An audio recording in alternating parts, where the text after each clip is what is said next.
Hello mga kabaslag! For today's video ay isi-share ko sa inyo ang magiging gross, net income at expenses na rin sa deliver namin ito ng tables and chairs sa Taguig.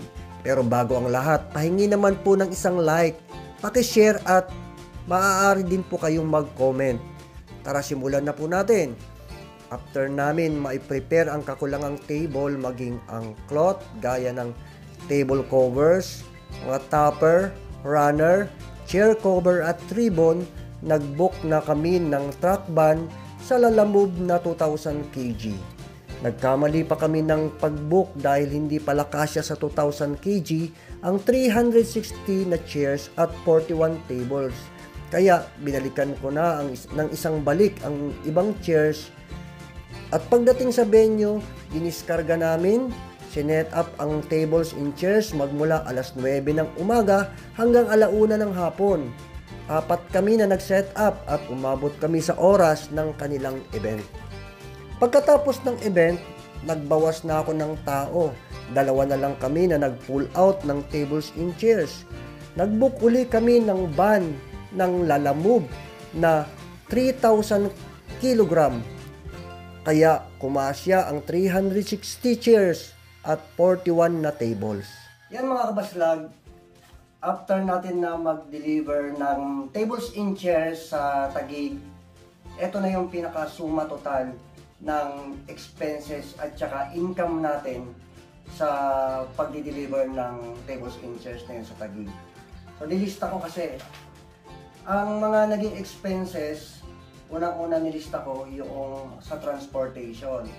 So sa transportation, gumastos ako ng 6,000 sa pag-deliver at saka sa pag-pick up na yon. So 6,000 sa Lalamove.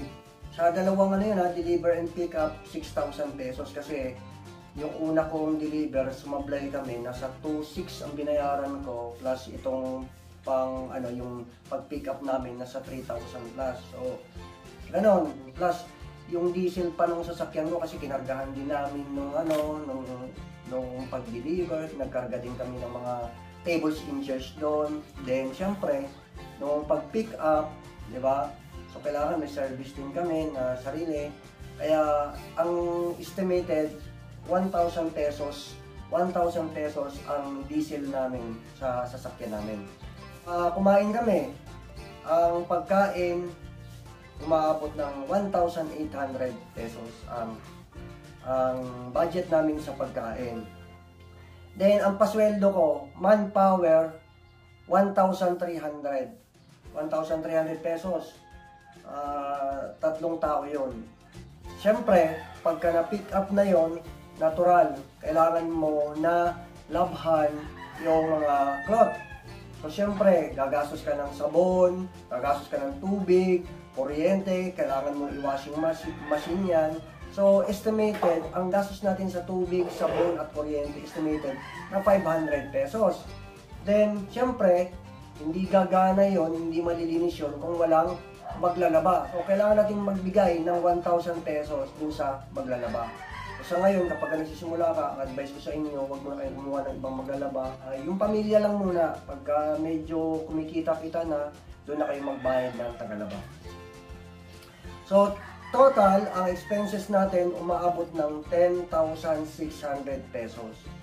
Ngayon, yun yung expenses. Ang kinita naman natin doon, gross, nasa 20,000 plus. So, meaning, net income natin doon ay nasa 10,000 pesos.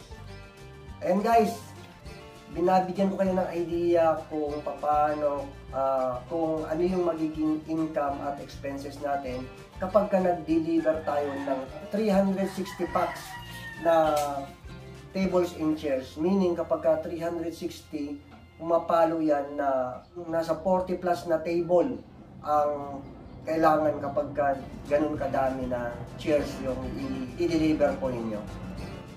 Kung nagustuhan ninyo ang aking vlog, huwag niyo naman kakalimutan na mag-like, share, comment na rin. At sa mga hindi pa nakapag-subscribe, pakiclick na rin yung subscribe at notification bell para ma-update kayo sa iba pa nating mga gagawing video.